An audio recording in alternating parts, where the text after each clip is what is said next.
Through piles of rubble, rescue workers tried to find survivors. We've made it to the centre of Amatrice, and there is a rescue going on in the rubble there. You can see right now they're bringing out someone on a stretcher. Is she alive? It looks like she is, which will be a huge relief to the workers here. The woman is being escorted down to an ambulance. She's waiting for her there. We also saw rescuers carry away a number of dead bodies, including that of a small child. Many survivors were barely able to talk. It's hard to comprehend how your town can fall down in just moments. There's nothing left standing. I'm so sorry for so many people that are under the rubble. They are people I love. I'm so sorry. I hope they are safe. The village of Capodacqua was also hit. Here, an official talks to a woman who's trapped. Can you breathe? He asks her. Only a little bit, she replies. Stay calm, he tells her. We'll come to get you. In Amatrice, Sister Mariana told us that she was pulled from the wreckage of her convent. Some of her fellow sisters are still trapped inside. When I realized what happened, I tried to hide myself underneath the bed. And then I went outside to ask help, but no one heard me. This region is vulnerable to earthquakes, but no one expected this. From above, the devastation of Amatrice is clear. The town barely stands. The injured are treated outside. It's too dangerous to take them inside Amatrice's damaged hospital. For those worst hit, what remains? Their homes, their lives have collapsed around them. James Reynolds, BBC News, Amatrice. Well, let's talk now to Tommaso Della Longa from the Italian Red Cross, who's currently in the centre of Amatrice. Tommaso, the pictures there just show total devastation. The death toll is rising. Just how big an operation is this for you?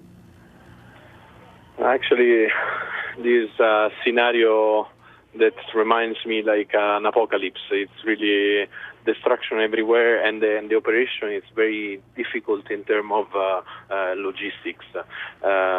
So, I mean, we are still working obviously around the clock in terms of search and rescue team.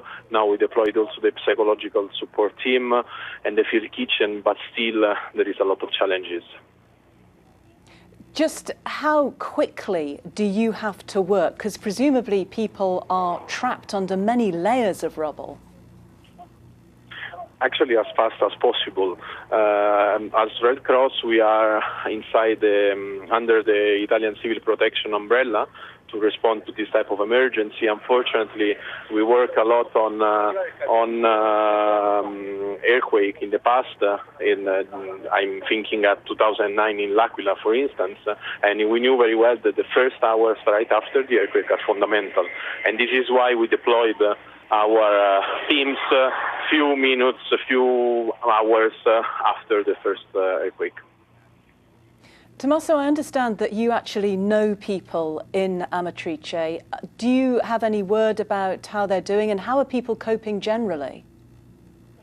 Actually, yes, I have one of my best friends that was here, and thanking God he's alive, and he ran away with his family from his apartment, and right after the building collapsed.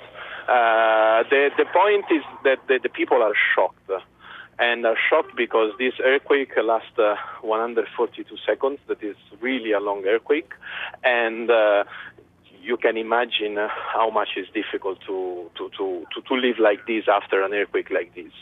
But still, I mean, the important thing that I want to underline that all the people we have a queue of people that are ready to help and ready to do something for their own local community. And in this tragedy is a beautiful picture from Amatrice.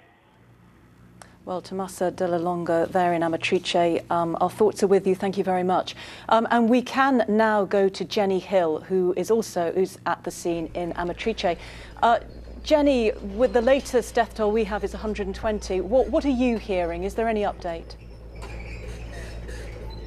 Yeah, here in Amatrice itself, the town itself, we've been told 75 people have been killed and at least 100 have been reported missing. Some of them are believed to be in this building behind me here. This is a convent. It's thought there were nuns inside when the earthquake struck in the early hours of this morning. Now, a very, very delicate operation is now underway here. They're trying to make this building safe because just a few minutes ago, the rescue teams who've been trying to get into this building for most of the day think they heard some sort of sign of life inside. The town falls silent every so often as rescue teams ask people to be quiet, as they shout into buildings where sniffer dogs have indicated that someone might still be alive, to ask if there's anyone there. And I want to just show you this. As you can see, it's been pretty much destroyed, the end of the building here. This is still the convent. Just a few moments ago, a number of rescue teams were up there. The sniffer dogs were in. They stopped everyone. We all fell quiet. Someone shouted, "Are you in there? Can you hear me? If you can hear me, knock." Everyone was silent for a few moments. And then, yes, it sounded as though there is somebody inside. The rescue team is now trying to work out how best to get to them, because you can just imagine the difficulty of the task ahead of them. This building is in a really, really tricky state at the moment. So you can see, we can only assume that they're trying to shore it up, make it safe, obviously take down the bits which are in danger of toppling. Bear in mind that every so often there are aftershocks here, the whole ground shakes, and these very precarious buildings shake along with it. So the task ahead of the rescuers is not only very challenging, it's very dangerous too. Still tonight, the light's fading, they're hopeful that they can find people still alive. Most of the people who live in the town have moved away now down to a nearby sports centre where they can get some rest, where they can sit and wait for news of loved ones. Even so, there are a number of people just stood here, dazed, exhausted, watching as the emergency teams go about their very, very difficult job. And you can see here, they've just removed that window, but just look at what's inside. That was once a room and now it's just filled with rubble, and it was in there that there were people sleeping when the earthquake struck at 3:30 this morning. Very hard to imagine that anyone is still alive, but we're told there is still hope. Jenny Hill with the very latest from Amatrice. Absolutely horrific pictures there. Well, another earthquake measuring 6.8 has struck the central region of Myanmar. The tremor was felt as far away as Bangkok in Thailand and Dhaka in Bangladesh. At least 3 people are reported to have died in the quake, including 2 sisters. Dozens of buildings have suffered damage, including some of the country's celebrated temples in the ancient city of Bagan. Photos posted online show clouds of dust and the tops of some pagodas crumbling. Now, an attack by militants is taking place at the American University in Kabul, the Afghan capital. Attackers are said to have stormed the compound, and accounts from the site say there's been at least 1 explosion and gunfire. Police say it's a complex attack and special forces were being deployed. Well, several students and professors, including Pulitzer Prize-winning photographer Masood Hussain, were trapped inside, although we now know Hussain did manage to escape. Well, Haran Najafizadeh of the BBC's Persian service is live in Kabul. Hassan, what is the very latest? What can you tell us? Well, the situation is still developing. We know that after some 20-minute silence, sporadic gunshots restarted at the American University of Afghanistan in western Kabul. We know from our sources that at least 19 people have been wounded, who've been transferred to local hospitals, some here in the city center. The Afghan special forces are trying to carry out the operation in the cover of the night. We know that some American special advisors are there, a small number of them advising on the operation to clear the university compound of the militants who we don't know yet who are, because nobody has taken responsibility for the attack. Now, this is the second attack this month. 2 faculty were actually abducted earlier this month. How vulnerable is this university? Well, the security protocol and measures for the American University of Afghanistan is quite tight. But in spite of that, as you say, we had a report of abduction a couple of weeks ago of 2 professors, 1 American and 1 Australian. The gates to get to the American University of Afghanistan is quite tight under security. But you know, explosions such as this one, which we have from police that was a suicide bombing, is quite difficult to defend in spite of a tall wall of about 5 meters. So there were so many students who tried to escape from the attack, some climbing the wall, and as we speak, some of them are still there, stuck in the situation. Well, an ongoing situation there. The very latest from Kabul. Thank you for joining us. Now, the Turkish president says Syrian rebels backed by Turkey have recaptured the town of Jarablus from so-called Islamic State. The operation began when Turkish tanks crossed the border at dawn, paving the way for the rebel force. US planes have been carrying out airstrikes to support them. Well, this footage from inside Jarablus shows rebel fighters walking through deserted streets amid bomb-damaged buildings.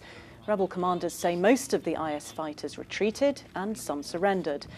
Meanwhile, US Vice President Joe Biden is in Turkey. He's the highest-ranking Western official to visit since last month's failed coup.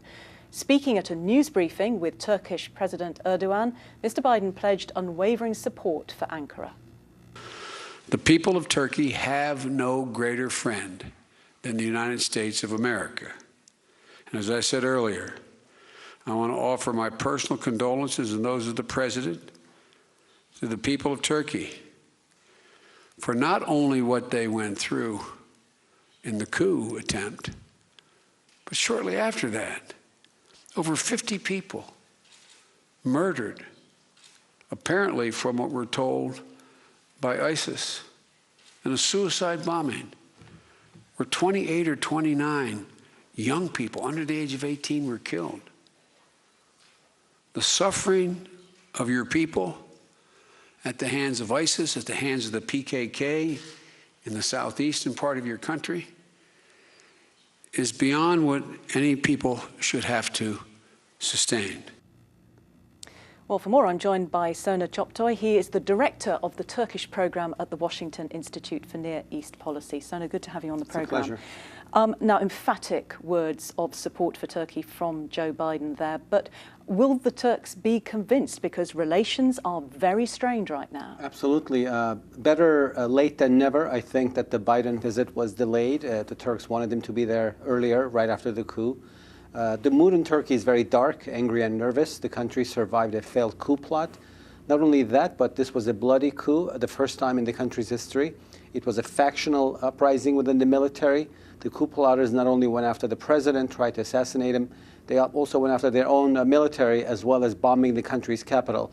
The last time Ankara was bombed was in 1402, or came under attack, was in 1402, when the armies of Tamerlane occupied it. So this is a big shock in Turkey, and I think Turks really wanted to feel America's love and care and embrace, and I'm happy to see that Biden is there and is giving a warm, emphatic embrace to Erdogan. And of course, one of the big sticking points is that the Turkish government blames Fethullah Gulen, who is living in America. That's correct. Joe Biden directly referred to that and said that the authorities were working together to look at extradition. But how likely is this going to happen, and how desperately do the Turks want him back? That's correct. The Turkish government, including President Erdogan, they both believe that Fethullah Gulen is 100% behind this coup plot. They haven't presented any evidence linking him to the coup plot, although many Turkish analysts are saying that officers aligned with the Gulen movement formed the core or perhaps the backbone of the coup plot. But the evidence to link Gulen directly to the coup plot has not been presented yet. And I think where Biden's visit comes in handy is that he'll explain to Erdogan that the United States has independent courts, unlike Erdogan's world, which is authoritarian. where judicial independence is not really a concept, that Turkey has to present a waterproof case to these courts to get Gülen's extradition processed. And the best they can offer in Ankara is to convince Erdogan that the White House is going to give a swift and thorough review to their request for Gülen's extradition. And very quickly, of course, Turkish operation inside Syria right now. How much more complicated can this situation get? Actually, that's good news, because Jarablus, that Turkey is just about to take, is a major crossing point for ISIS, for recruits into Syria and fighters out of Syria. So this is really good news that it's being captured by Turkey, and I think this is going to really cripple ISIS, and maybe this is the beginning of the end for that group. And it's also good news because Turkey and U.S. need a piece of good news right now to latch onto, and the capture of Jarablus with U.S. backing is extremely good news. Well, they certainly need that. Thank you very much, Senator. My pleasure. Now, Ukraine has marked 25 years of independence from the Soviet Union with its biggest ever military parade. Tanks, artillery and other military hardware were on full display by Ukrainian troops in Kiev's Independence Square. The day carried added meaning because of the ongoing battles with rebels in the east of the country and Russia's annexation of Crimea. Well, the BBC's Tom Burridge was there.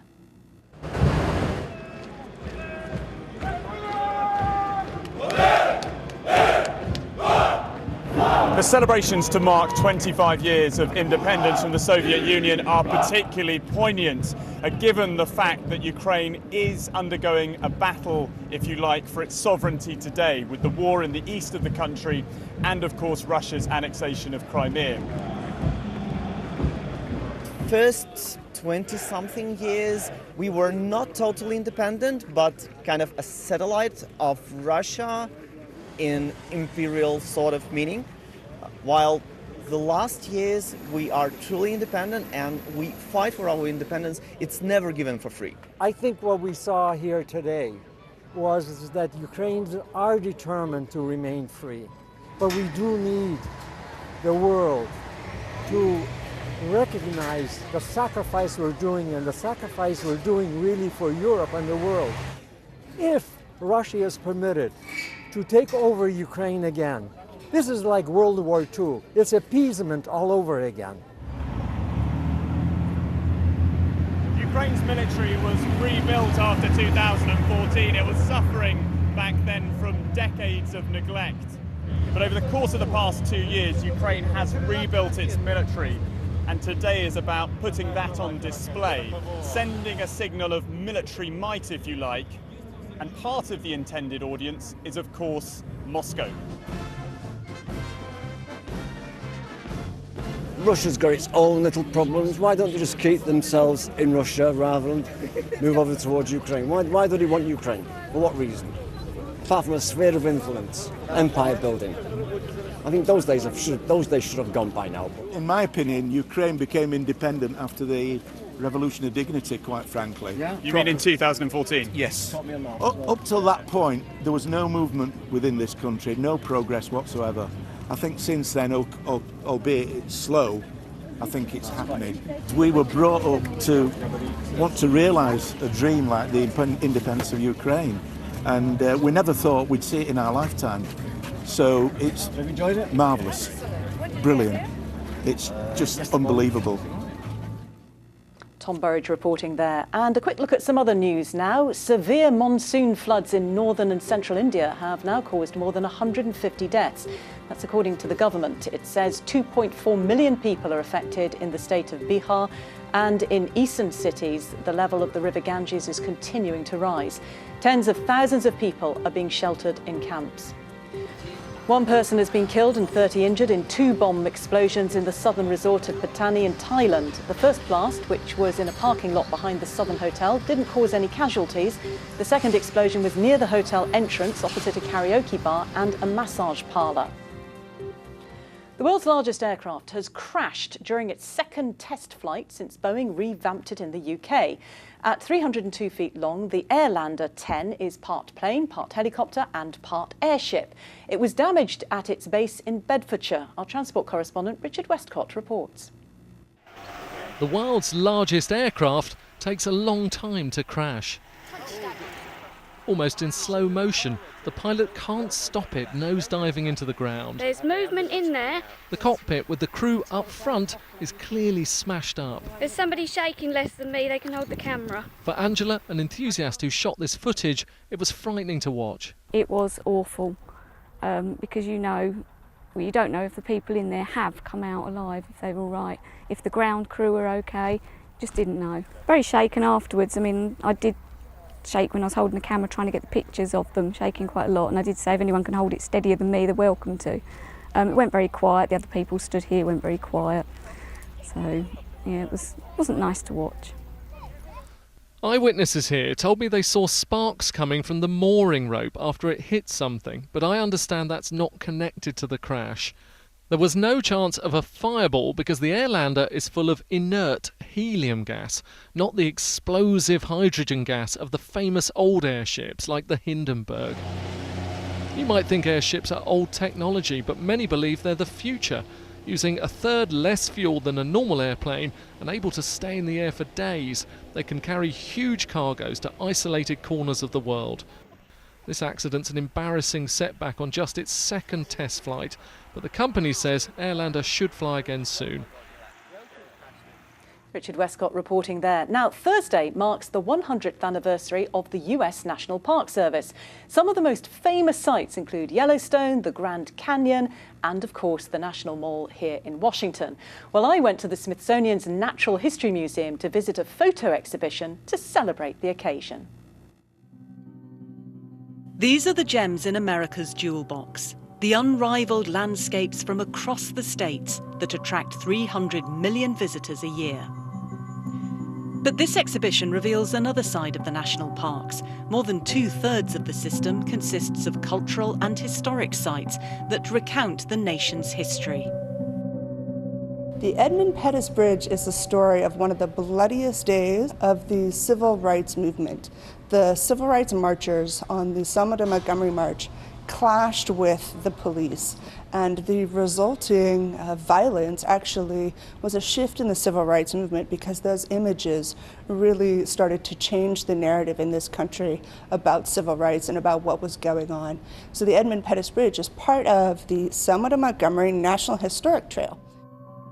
The national parks also offer scientists a vast laboratory to study the nation's natural diversity. It's a partnership that dates from the 19th century, when explorers of the American West brought back rocks from the volcanic areas around Yellowstone. And these specimens that they carried back to the Smithsonian helped influence Congress to establish Yellowstone as the first national park in 1872.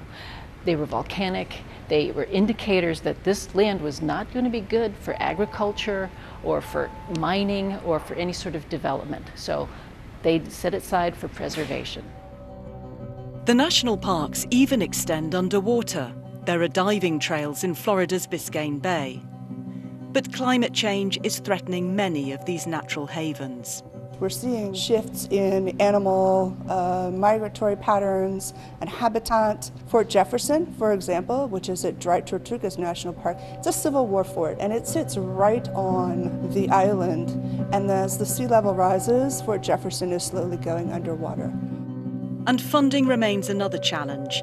Investment is needed to preserve the existing parks while securing new ones to keep pace with America's constantly changing narrative. Really stunning pictures there.